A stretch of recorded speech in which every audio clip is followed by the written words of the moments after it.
ناظرین کی خدمت میں سلام و آداب. آپ دیکھ رہے ہیں voice of Ladakh.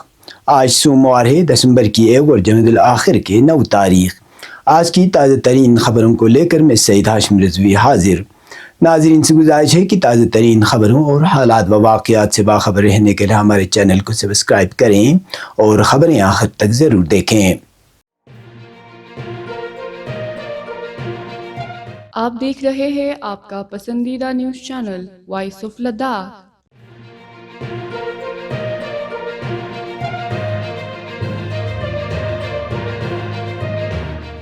Lieutenant governor Ladakh Kavinder Gupta نے ایک اہم اقدام کے تحت راج نواس کا نام باضابطہ طور پر لوک نواس رکھ دیا، جو عوامی مرکزیت اور شفاف حکمرانی کی جانب ایک تاریخی قدم قرار دیا جا رہا ہے. یہ فیصلہ وزارت داخلہ حکومت ہند کی 25 نومبر 2025 کی نوٹیفیکیشن کے بعد لیا گیا، جس میں ملک بھر کے تمام راج بھون کو لوک بھون اور لیفٹیننٹ گورنر سرکاری رہائش گاہوں کو لوک نواس کہنے کی ہدایت دی گئی تھی. لیفٹیننٹ گورنر نے نئے نام کی تختی کا افتتاح کیا اور کہا کہ یہ تبدیلی عوام سے براہ راست رابطے، شفافیت اور شمولیتی ترقی کی علامت ہے. ان کا کہنا تھا کہ اقدام مقامی آوازوں کو مضبوط بنانے، انتظامی نظام کو مؤثر بنانے اور دور دراز علاقوں سمیت پورے لداخ میں متوازن ترقی کو یقینی بنانے میں معاون ثابت ہوگا. انہوں نے مزید کہا کہ لوک نواس اب پالیسی سازی اور عوامی رابطے کا مرکزی مرکز رہے گا، جہاں تمام طبقات کے لیے رسائی کو اولین ترجیح دی جائے گی. یہ اقدام عوامی شمولیت پر مبنی حکمرانی کے اس ماڈل کی تقویت ہے، جس کا مقصد فلاح و بہبود، ثقافتی تحفظ اور اقتصادی ترقی کے ذریعے وکست لداخ کی راہ ہموار کرنا ہے.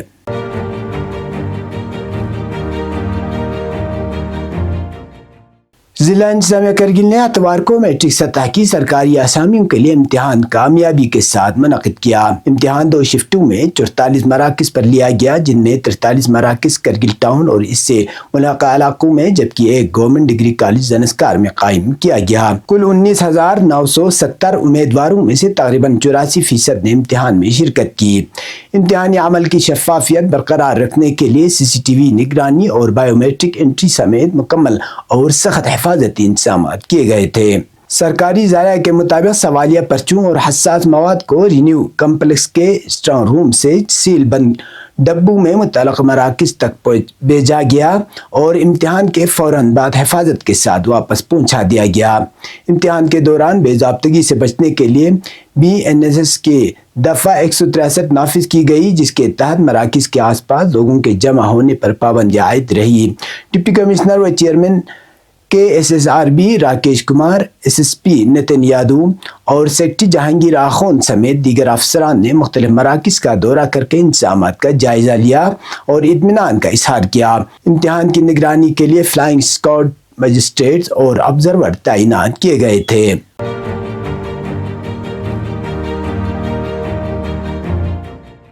Ladakh sub ordinance staff service selection board نے میٹرک سطح کے امتحان کے لیے ایڈمٹ کارڈ جاری کر دیے ہیں. یہ امتحان 7 دسمبر 2025 اتوار کو منعقد ہوگا. LSSSB کی جانب سے جاری نوٹیفیکیشن کے مطابق پبلک نوٹس نمبر 8 بتاریخ 8/11/2025 کے تحت اس امتحان میں شامل ہونے والے تمام امیدواروں کو مطلع کیا جاتا ہے کہ وہ اپنا ایڈمٹ کارڈ بورڈ کی سرکاری ویب سائٹ سے ڈاؤن لوڈ کر سکتے ہیں.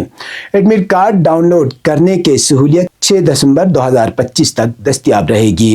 امیدواروں کے لیے ضروری ہے کہ وہ ایڈمٹ کارڈ ڈاؤن لوڈ کر کے پرنٹ کی ہوئی کاپی امتحان کے دن اپنے ساتھ لائیں، کیونکہ بغیر ایڈمٹ کارڈ کے امتحان میں داخلے کی اجازت نہیں ہوگی. اس کے ساتھ وہ تمام ضروری دستاویزات اور اشیاء بھی ساتھ رکھنا لازمی ہیں جن کا ذکر ایڈمٹ کارڈ میں کیا گیا ہے.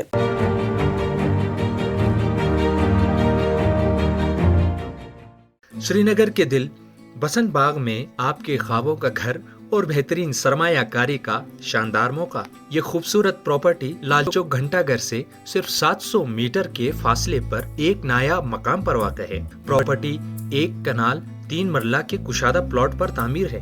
منفرد ڈیزائن، دلکش سیڑھی دار جدید ڈیزائن. اس وسیع عرضی پر 2 بہترین منصوبہ بند گھر موجود ہیں.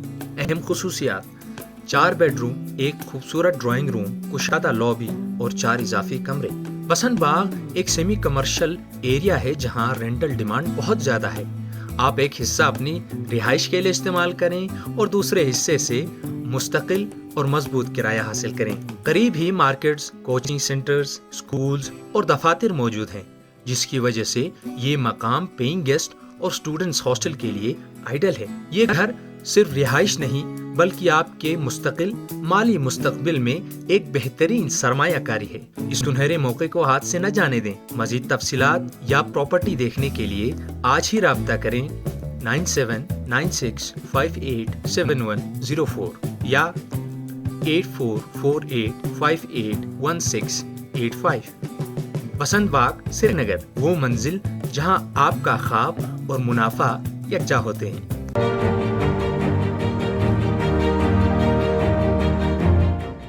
ڈسٹرکٹ گرکن علاقے کے وفد نے نامزد کونسلر رگزن گرمت کی قیادت میں لیفٹیننٹ گورنر لداخ کویندر گپتا سے ملاقات کی اور آریائی وادی کے ترقیاتی و انسانی مسائل پیش کیے۔ کونسلر گرمت نے بہتر رابطہ، بنیادی سہولیات اور ثقافتی شناخت کے تحفظ پر زور دیا۔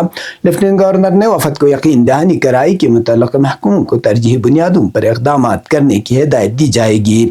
علاقے کے عوام کونسلر کی مسلسل کوششوں کو سراہا جا رہا ہے۔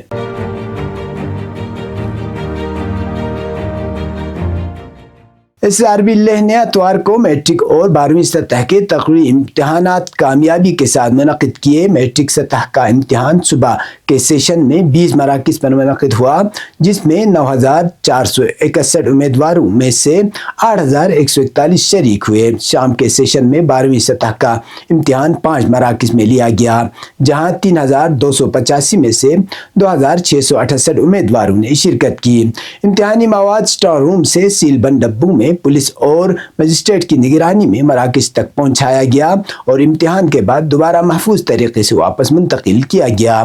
ڈپٹی کمشنر و چیئرمین SRB لیہ رومل سنگھ ڈونگ اور سیکرٹری رحمت اللہ بٹ نے متعدد مراکز کا معائنہ کیا اور شفاف و منظم امتحانی عمل پر اطمینان کا اظہار کیا۔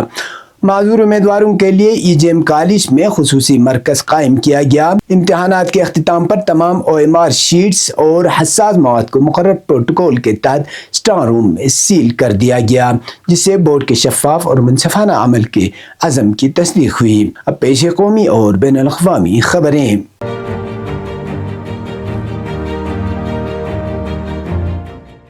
میڈیا رپورٹوں کے مطابق آج سے پارلیمنٹ کا سرمائی اجلاس شروع ہو رہا ہے، جس کے ہنگامہ خیز ہونے کے آثار ہیں، کیونکہ اپوزیشن نے اپنا ایجنڈا واضح کر دیا ہے اور کہ وہ SIR پر حکومت کو گھیرنے کے لیے کمر بستہ ہے۔ اطلاعات کے مطابق اپوزیشن نے واضح کر دیا ہے کہ اگر SIR پر بحث نہیں ہوئی تو کارروائی آگے نہیں بڑھنے دیں گے۔ بتایا جاتا ہے کہ اپوزیشن اس معاملے پر متحد ہے۔ اپوزیشن نے SIR کے علاوہ قومی سلامتی، آلودگی اور خارجہ پالیسی پر بھی بحث کا مطالبہ کیا ہے۔ CPIM لیڈر جان برٹاس نے کہا ہے کہ تمام اپوزیشن جماعتیں ان باتوں پر متفق ہیں کہ SIR قومی سلامتی، دیہی بحرانوں اور گورنروں کے کردار پر تبادلہ خیال کیا جانا چاہیے۔ بجو جنتا دل نے بھی انتخابی شفافیت پر بحث کا مطالبہ کیا ہے۔ کانگریس لیڈر گورو گوگوئی نے کہا ہے کہ اپوزیشن جمہوریت کے تحفظ پر بحث چاہتی ہے، جس میں ووٹر لسٹ کی حفاظت بھی شامل ہے۔ ادھر حکومت نے ایوان کی کارروائی کو خوش اسلوبی سے چلانے کے لیے اپوزیشن سے تعاون کی بات کہی ہے۔ حکومت نے اپوزیشن کو یقین دلایا ہے کہ وہ ان تمام مطالبات پر غور کرے گی۔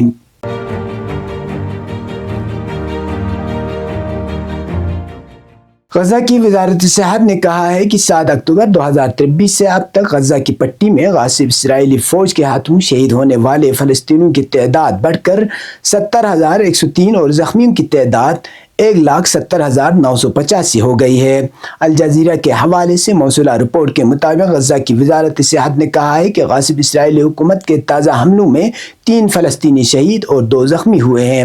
غزہ کی وزارت صحت کے مطابق غزہ میں 10 اکتوبر کو شروع ہونے والی جنگ بندی کے بعد شہداء کی تعداد 356 اور زخمیوں کی تعداد 908 تک پہنچ گئی ہے۔ فلسطینی میڈیا رپورٹوں کے مطابق مقامی ذرائع نے بتایا ہے کہ 10 اکتوبر سے شروع ہونے والی جنگ بندی کے بعد اسرائیلی فوج نے 1000 سے زیادہ مرتبہ جنگ بندی کی خلاف ورزی کی ہے۔ قابل ذکر ہے کہ غزہ میں 7 اکتوبر 2023 سے جاری تباہ کن جنگ کے دوران وسیع پیمانے پر اسپتالوں، سکولوں اور پانی اور بجلی کے نیٹ ورک سمیت علاقے کے بیشتر رہائشی علاقوں اور اہم انفراسٹرکچر کو تباہ کر دیا۔ اس منظم تباہی نے نہ صرف غزہ میں انسانی بحران کو بڑھا دیا بلکہ اس نے امدادی اور تعمیر نو کے عمل کو بھی عملی طور پر مفلوج کر دیا ہے۔ بہت سے خاندان اس تباہی کے سائے میں انتہائی مشکل اور غیر انسانی حالات میں زندگی گزار رہے ہیں، جنہیں بنیادی سہولیات تک بھی رسائی نہیں ہے۔ یہ تھے اب تک کی خبریں، اسی کے ساتھ مجھے اور میرے ساتھیوں کو دیجیے اجازت۔ اللہ حافظ۔